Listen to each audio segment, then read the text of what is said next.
फारूक पटेल साहब, सैयद नवीदुज़्ज़मा साहब, जनाब अमर सिंह पंडित साहब, दीगर मान्यवर यहाँ पर उपस्थित हैं। उन सब का यहाँ पर इस्तकबाल किया जाता है। प्रकाश दादा साळुंके साहेब, बीड जिल्ह्याचे ज्येष्ठ नेते या ठिकाणी उपलब्ध झालेले आहे। हेलो, सिर्फ एक ही सत्कार हो, सभी एक ही सत्कार होगा। हाँ, सबका पहना दो ना, सबको पहना दो, ऊपर चढ़ो। अलीम पठान साहब, अलीम पटेल साहब, नवाज पठान साहब, बरकत पठान साहब, अमर जी नायकवाड़े साहब, ये सभी मेहमानों को यहाँ पर सैयद नवीदुज़्ज़मा साहब, डॉक्टर योगेश भैया क्षीरसागर साहब,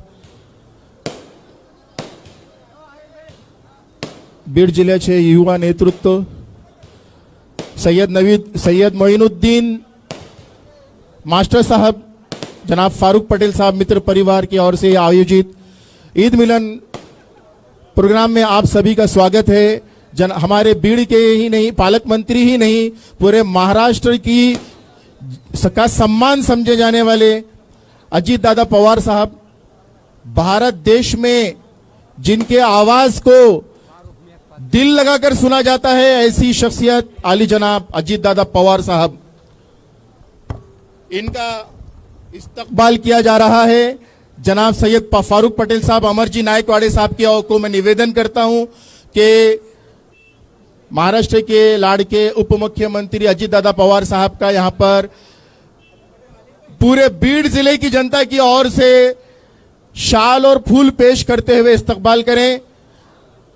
और ये फारूक पटेल साहब वो शख्सियत हैं, अमर नायकवाड़े साहब, जिन्होंने लोगों की जान बचाकर कोरोना पीरियड में अपने आप को कोरोना योद्धा साबित किया है। लोगों के दुख सुख में हमेशा साथ रहते हैं और अजीत दादा पवार साहब ने उनके कंधों पर अपना मोहब्बत का हाथ रखा है। और आज यहां ईद मिलन प्रोग्राम में सैयद फारूक पटेल साहब और अमर जी नायकवाड़े साहब यहां पर एक साथ कुरान और भगवत गीता का देकर भारत की सभ्यता, महाराष्ट्र की संस्कृति, मराठी संस्कृति को का योगदान किया गया है। यहां पर मैं आप सभी की तरफ जोरदार तालियां होना चाहिए दादा के लिए। बस एक ही सत्कार है और यहां पर फौरन कार्यक्रम शुरू होगा। लिमिटेड सत्कार एक ही होगा, बोले अमर सिंह महाराष्ट्र के वक्फ बोर्ड के सभापती मान्य श्री समीर काझी साहब या ठिकाणी उपस्थित झालेले आहेत, त्यांच्या पण या ठिकाणी सत्कार करण्यात येत आहे।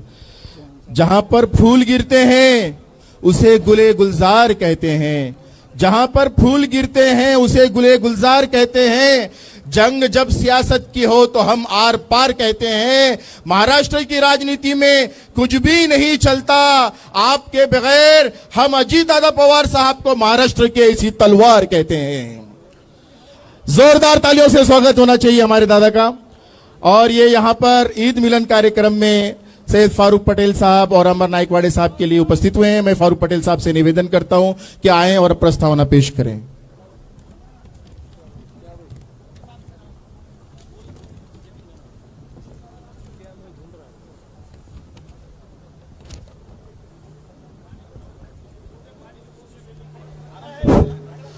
अस्सलाम वालेकुम। बिस्मिल्लाहिर्रहमानिर्रहीम। आज हर साल की तरह इस साल भी ईद मिलाद प्रोग्राम रखा गया है, लेकिन इस साल मेरी आपकी खुशनसीबी है कि इस साल पहली ही मरतबा ईद मिलाद प्रोग्राम में हमारे नेता आदरणीय अजीत दादा पवार साहब हैं, यहाँ पर मौजूद है। इसलिए मैं आप तमाम लोगों को पुरखुलूस गुजारिश करता हूं कि जोरदार तालियों के साथ अजीत दादा पवार साहब का जो है बीड शहर ने पहली मरतबा ईद मिलाद प्रोग्राम में स्वागत किया जाए। साथ ही स्टेज पर मौजूद मेरे आपके तमाम के लाडले नेता आदरणीय अमर सिंह पंडित साहब, राष्ट्रवादी कांग्रेस के प्रदेश उपाध्यक्ष सलीम सारंग साहब, प्रकाश दादा सोलुंके साहब, विक्रम जी काड़े साहब, जयसिंह भैया सोलुंके साहब, संजय जी दौड़ साहब, सभी उपस्थित मंच पर सब काजी समीर साहब हमारे वक्फ बोर्ड के चेयरमैन और उपस्थित मंच पे सभी पदाधिकारी नेतागण और मेरे मोअज़्ज़िज़ भाइयों बुजुर्गों और दोस्तों, दरअसल मेरी आवाज बैठी हुई है, आप तमाम जानते हैं। दादा, वैसे रमजान ईद के मौके पर आप यहाँ पर आए हैं। दादा, वैसे तो रमजान हमारे बीड़ जिले के माशाल्लाह से बहुत अच्छे से गुजरे हैं। दादा बराबर, राजेश चौहान साहब हमारे जिलाध्यक्ष बराबर बहुत अच्छे से गुजरे हैं, लेकिन 2 मरतबा एक नागपुर का हादसा और बीड़ में अर्ध मसले का हादसा अगर छोड़ दिए तो मैं नहीं समझता कि हमारे जिले में किसी किस्म के गालबोट लगा है। लेकिन अर्ध मसले का हादसे ने इससे एक दिन पहले हमें बहुत सारा मुतासिर किया। ईद का अगला सुबह ईद की है और रात में जो है तो तमाम के तमाम जिला परेशान है। भैया साहब ने बहुत कोशिशें की, हमारा साथ दिया। आदरणीय दादा, आपने भी आईजी साहब से बात की, उस वक्त मैं वहीं पर बैठा हुआ था आईजी साहब के साथ जब आपका फोन आया, और उन्होंने जो है तो आप सब लोगों को खासतौर पे ये बताना चाहूंगा कि अर्ध मसले के मामले में जो कार्रवाई की गई, इंशाल्लाह वो आरोपी कभी भी जेल से बाहर नहीं आएंगे, ऐसी कार्रवाई उन पर की गई। इसमें हमारे दादा ने, अमर सिंह पंडित साहब ने बहुत हमारा जो तो साथ दिया। उन्होंने भैया विजय राजे पंडित साहब खुसूसन मैदान में रहकर इसमें काम किया। साथ ही दादा, जब भी कोई ईद होती है दादा, बड़े जब ईद पर छोटों के घर आते हैं तो ईद ही दिया करते हैं दादा। तो मैं भी चाहूंगा कि मेरे शहर के लिए आप जो है तो मेरे शहर के लिए और खुसूसन मेरे अल्पसंख्यक बिरादरी के लिए आप जो है तो कुछ ना कुछ ईदी का जो है तो ऐलान करेंगे, ऐसे मैं अल्लाह की जात से उम्मीद करता हूं। दादा, पिछले 2006 से हमारे लिए बीड़ जिले के लिए एक अल्पसंख्यक मूली का वसतिगृह मंजूर है। अल्पसंख्यक गर्ल्स हॉस्टल यहां पर मंजूर है दादा 2006 से, लेकिन आज तक उसके लिए जगह की उपलब्धि नहीं होने की वजह से वो हॉस्टल का काम नहीं हो सका।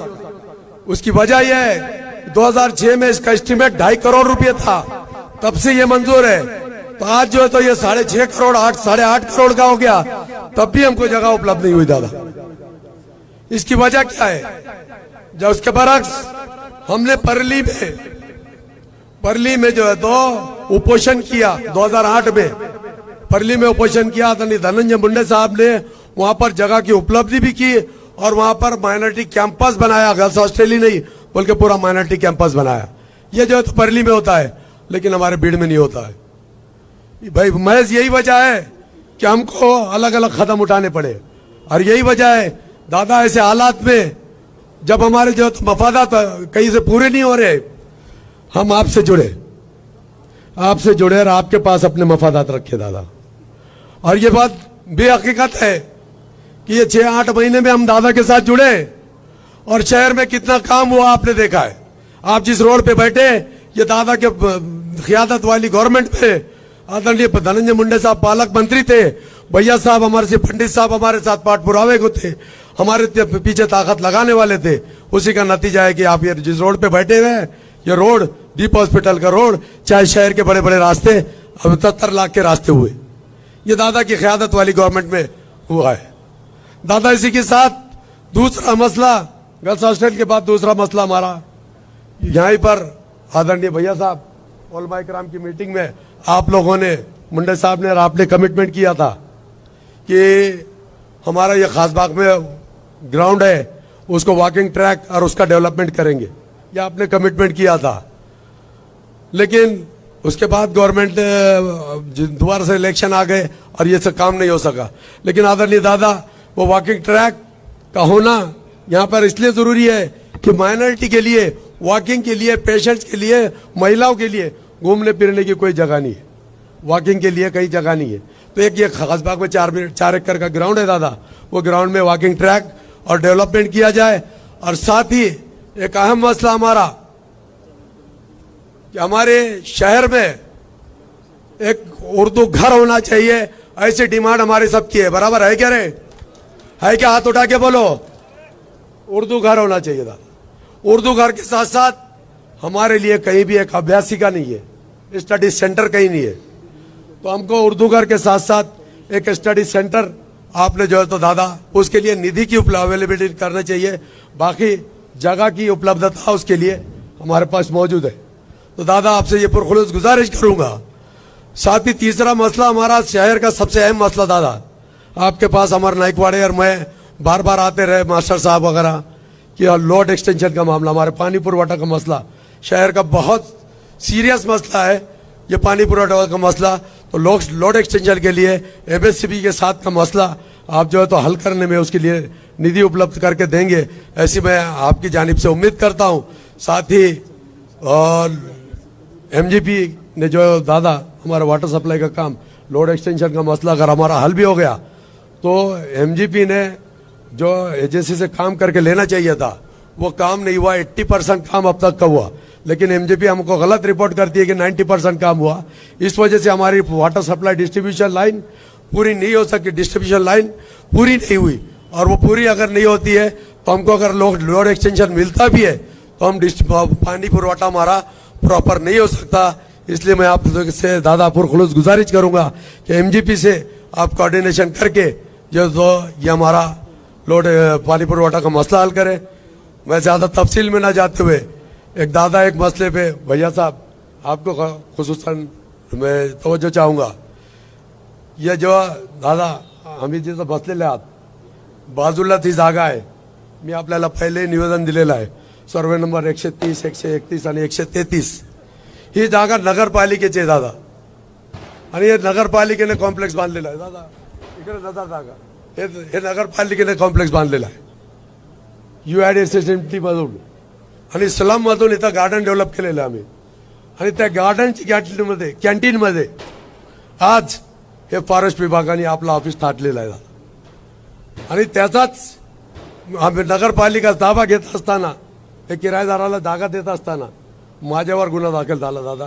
आणि त्याच्यातच मला शिक्षा झाली होती आणि ते शिक्षेमधून सुप्रीम कोर्टाने मला स्टे दिला। भैया साहेब तेच प्रकरण होतं ते, याच्यावर शिक्षा झाली होती मला। माझा काय दोष? मी डेव्हलपमेंट केला, नगराध्यक्षाने जागा किरायाने दिली आणि ते जागा किरायदार आपला ताबा घेतोय। नगरपालिका स्वतः ताबा देती दादा, नगरपालिका स्वतः जमियत उलमा हिंदला 2 गाड्याचा ताबा देत असताना त्यांच्यावर गुन्हा दाखल करण्याऐवजी माझ्यावर गुन्हा दाखल, कारण घर माझा दाखल आहे आणि त्याच्यात जे TS होऊन प्रस्ताव दाखल आहे। आमचे जे भैया साहेबाला आणि आता मुंडे साहेब नाही, भैया साहेबाला आणि सर्व जिल्ह्यांच्या नेत्यांना विनंती आहे की आमच्या रस्त्यांचा जे समस्या सॉल्व्ह करावी। त्याच्यात महत्वाचे रस्ते राजुरी वेस ते भैया साहेब, राजुरी वेस ते चांदणी चौक आणि राजुरी वेस ते माळी वेस आणि राष्ट्रवादी भवन ते शमशानभूमी असे जायचं 17 रस्त्याचा प्रस्ताव आहे। कृपया या सगळ्यांची जत दादा माझा आवाज भी बरोबर नाही, बोलायला खूप आहे। हे डीपी राष्ट्रवादी भवन ते शमशानभूमी तेच रस्ता आहे जे रस्त्याला निवेदन दिलेलं आहे आपल्याला आताच लोकांनी। आणि त्या रस्त्यावरील अतिक्रमण हटवण्याकरता दादा हायकोर्टाच्या आदेशावरून त्या रस्त्यावरील जे 14 घरांचा अतिक्रमण हटवण्यात आलेला आहे आणि त्यांचा पुनर्वसन करण्याकरता निर्णय झालेला आहे आणि नगरपालिकेने त्यांचा पुनर्वसन करण्याकरता जागा देखील उपलब्ध केलेली आहे। तरी दादा मी याच्याकरता सखोल पुढे जात दादा आम्हाला अपेक्षा आहे की आपण पुढे मुंबईला आम्हाला वेळ देतान, वेळ दिल्यावर आम्ही निश्चितच पूर्ण जिल्ह्याच्या समस्यावर चर्चा करू। आणि मी आपला खूप वेळ घेतला, आप तमाम लोग मुझे सुना और आप तमाम लोगों से पुरखुलूस गुजारिश करूंगा कि दादा जो भी वादा करते हैं उसे पूरा करते हैं। दादा का वादा झूठा नहीं होता। तो एकच वादा और जब भी आप दादा का भाषण होगा, दादा के भाषण के बाद दादा चंद लोगों से घर में बात करेंगे और उसके बाद आगे के प्रोग्राम को निकलेंगे। मैं आप लोगों से गुजारिश करूंगा कि कोई भी अपनी जगह से ना हिलते हुए इसी जगह ईद मिलाप का जियाफत का नज्म किया गया, आप जियाफत से इस्तेफादा हासिल करें। खुदा हाफिज, जय हिंद, जय महाराष्ट्र। सैयद फारूक अली पटेल साहब आज के इस कार्यक्रम ईद मिलन प्रोग्राम के आयोजक कहते हैं कि हवा कितनी भी मुखालिफ हो तूफानों की, हवा कितनी भी मुखालिफ हो तूफानों की, हमने ठानी है तूफान में दिया जलाने की। छत पर चांद निकला प्यार की रसीद हो गई, तुम आ गए महफिल में और हमारी ईद हो गई। कोई माने, मैं इसके बाद हमारे महाराष्ट्र के लाड़ के नेते, देश की बुलंद आवाज माननीय नामदार अजीत दादा पवार साहब को दिल के गहराइयों के साथ प्यार से, इस्तकबाल से और एहतराम से आवाज देता हूं कि कोई माने या ना माने, हम दिल से मानते हैं। अजीत दादा पवार साहब महाराष्ट्र की पहचान है, ये सभी जानते हैं। याद रखो, बात ना तीर से बनेगी ना तलवार से बनेगी, महाराष्ट्र की कुर्सी तो अजीत दादा पवार से बनेगी। अली जनाब अजीत दादा पवार साहेब यांना मी निवेदन करतो की ती माईकवर यावं आणि 2 शब्द बोलावे। स्टेज पर मान्य श्री प्रकाश दादा सोळंके साहेब, मान्य श्री अमर सिंह जी पंडित साहब, विजय दादा पंडित साहब दादांना निवेदन करतो ती स्टेजवर यावं। जोरदार तालियों से स्वागत होना चाहिए। एकच वादा, एकच वादा। जाऊ दे, तुझा आवाज बसेल ग बस। आपल्या सगळ्यांचे सहकारी प्रकाश दादा सोळंके, अमरसिंह पंडित, विक्रमजी काळे, संजयजी दौंड, राजेश्वर चव्हाण, कल्याणराव आखाडे, सलीम, मुंबईहून आलेले आमचे सलीमजी सारंग, समीर काझी, योगेश, डॉक्टर योगेश क्षीरसागर, जयसिंग सोळंके, शेषराव जगताप, शुभम दूत, ज्यांनी आपल्याला इथं एका ईद ए मिलापच्या कार्यक्रमाच्या निमित्तानं बोलवलंय ते फारूकजी पटेल, मोहनजी मास्टर, अमर नायकवाडेजी, अशफाक इनामदारजी, इथं उपस्थित असणारे सर्वच आदरणीय मंच पर विराजमान सभी गणमान्य अतिथि, इस ईद ए मिलाप कार्यक्रम के आयोजक फारूक पटेल जी ने आप सबको बुलाया और मेरे प्यारे भाइयों बहनों सब यहाँ उपस्थित हुए, मैं आपका तहे दिल से स्वागत करना चाहता हूँ। कल पवित्र रमज़ान ईद हम सभी ने बहुत जोश और हर्षोल्लास के साथ मनाई। मैं आप सभी को फिर एक बार पवित्र रमज़ान ईद की ढेर सारी शुभकामनाएं देना चाहता हूँ। आज इस ईद मिलाप पे कार्यक्रम के अवसर पर आप सभी के बीच में आकर मुझे बहुत खुशी हुई। राजेश्वर जी ने मुझे कल बताया था कि दादा ऐसा ऐसा एक कार्यक्रम फारूक जी लेना चाहते हैं तो आप जरूर आना। मैंने भी बीच में मुंबई में बड़ा कार्यक्रम किया, हमारे सलीम सारंग जी, बहुत से लोग वहाँ आए थे। दूसरा हमारा नांदेड़ में कार्यक्रम हुआ, तीसरा और एक कार्यक्रम हमने लिया। अरे आज ईद होने के बाद आज हम चाहता हूँ कि किसी भी अफवाहों पर ध्यान न देना, सोशल मीडिया पर फैलाई जाने वाली झूठी खबरों से आप सब बचे रहना। अगर कोई गलत जानकारी फैला रहे हो तो प्रशासन को तुरंत उसके बारे में अगर आपने सूचित किया तो पुलिस डिपार्टमेंट भी उसके ऊपर एक्शन लेने के लिए पूरी कोशिश करेगा। आपसे भाईचारा बनाए रखे और शांति के मार्ग पे चले, ऐसा एक आह्वान आज मैं आप सभी को करना चाहता हूँ। पैगंबर साहब ने हमें इंसानियत, सच्चाई, ईमानदारी और दया का संदेश दिया है। वो हमेशा गरीबों को, ज़रूरतमंदों की मदद करने की बात करते थे। आज के समय में भी हमें इन्हीं शिक्षाओं को अपनाना चाहिए, ऐसा मुझे आपको कहना है। शुरुआत में फारूक पटेल साहब ने सबका वेलकम करते हुए, स्वागत करते हुए कुछ मुद्दे यहाँ उठाए। उसमें उर्दू घर का एक मुद्दा था, उसके बारे में भी मुझे निवेदन दिया है।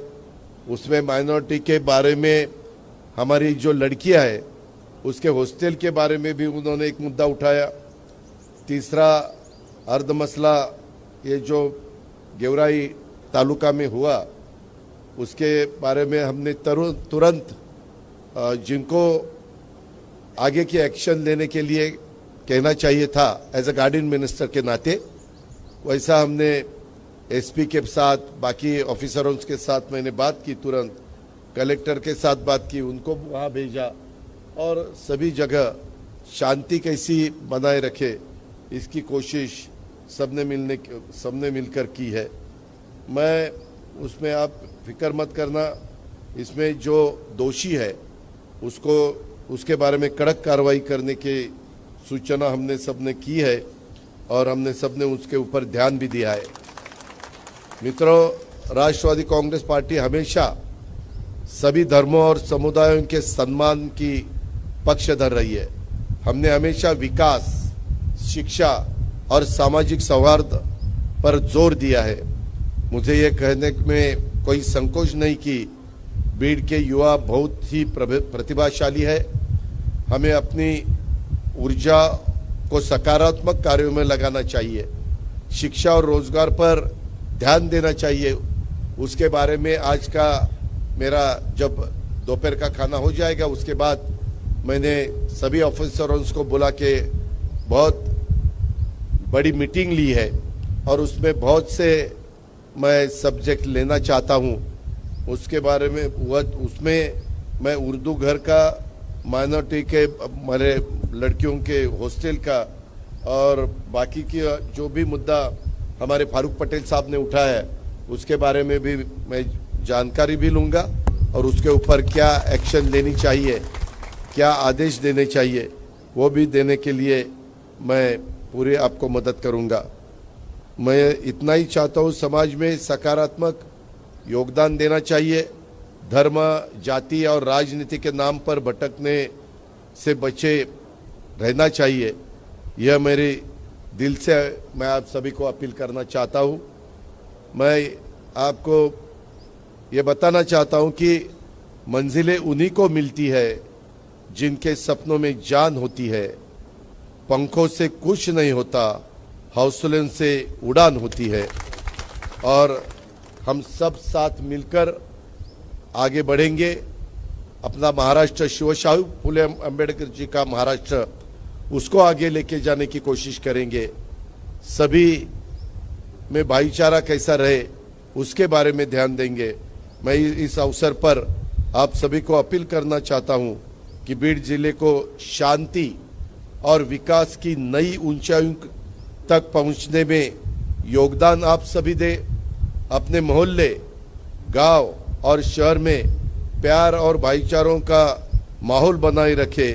किसी भी तरह के भड़काऊ बयान या अफवाहों से बचे रहे, ये भी मैं आप सभी को अपील करता हूं। नफरत को मिटाकर देखो, दिलों को जोड़कर देखो, सुकून मिलता है बहुत। बस मोहब्बत को अपना कर देखो, ये मुझे आप सभी को कहना है। आइए हम सभी मिलकर अपना बीड़ जिले को शांति, प्रगति और आपसी भाईचारों का गढ़ बनाए। इसी भावनाओं के साथ मैं फिर से आप सभी को ईद मुबारक के अवसर पर आप सभी को मुबारकबाद देता हूं।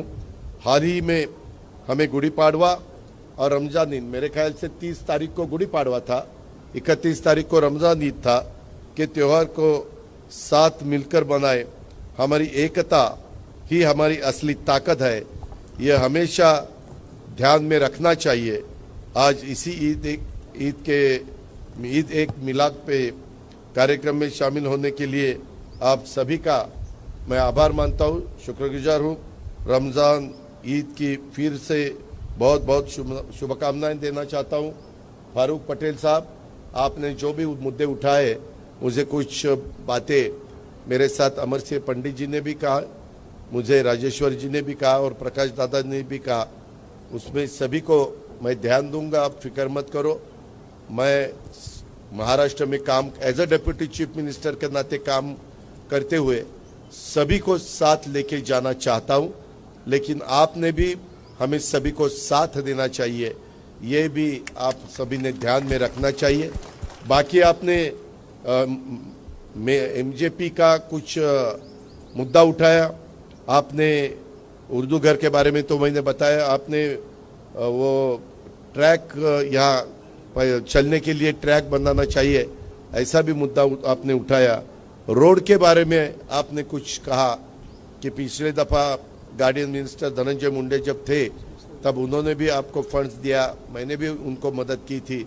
अभी मैं आपका गार्डियन मिनिस्टर हूँ, फाइनेंस मिनिस्ट्री मेरे पास है, मैं महाराष्ट्र को सभी को फंड्स देना चाहता हूँ, लेकिन एज अ गार्डियन मिनिस्टर के नाते मेरे बीट डिस्ट्रिक्ट को भी ज़्यादा से ज़्यादा कैसे मैं मदद कर सकता हूँ, इसके ऊपर भी मैं ध्यान दूंगा।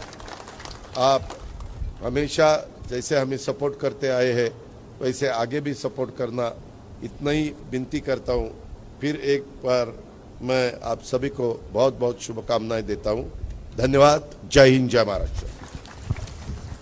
यहाँ पर फारूक पटेल साहब की तरफ से यहाँ पर ईद मिलन के कार्यक्रम में शांति संदेश देते हुए हजरत मंसूर शाह वली रहमतुल्लाह दरगाह और हजरत शहनशाह अली रहमतुल्लाह दरगाह की स्मृति चिन्ह के तौर पर दिया जा रहा है। स्टेज पर उपस्थित है माननीय नामदार अजीत दादा पवार साहब, प्रकाश दादा साळुंके साहब, अमर सिंह जी पंडित साहब और राजेश्वर चौहान साहब, डॉक्टर योगेश भैया क्षीरसागर साहब, सैयद नवीदुज्जमा साहब, सलीम सारंग साहब, समीर काजी साहब, कल्याण काका अखाड़े साहब और सूरज चौहान साहब और अन्य मान्यवर सबका यहाँ पर मनपूर्वक स्वागत किया जाता है। पीछे यूसुफ खान सागर होटल वाले, जनाब हसीन अख्तर साहब, जनाब मुजीबुर रहमान साहब, जनाब रज़ाक शेख साहब और सभी आने वाले यहाँ पर मेहमानान का तहे दिल से इस्तकबाल किया जाता है। तमाम का शुक्रिया अदा किया जाता है कि आप ईद मिलन के इस प्यारे और मोहब्बत भरे प्रोग्राम में आप तशरीफ़ लाए हैं। बहुत बहुत शुक्रिया। अस्सलाम वालेकुम। ईद की ज़ियाफ़त से यहाँ पर शीर खुरमा और तमाम इंतजाम किए गए हैं, सभी इससे लुत्फ़अंदोज़ होकर ही जाए। अस्सलाम वालेकुम। शेख यूसुफ साहब का भी शुक्रिया अदा किया।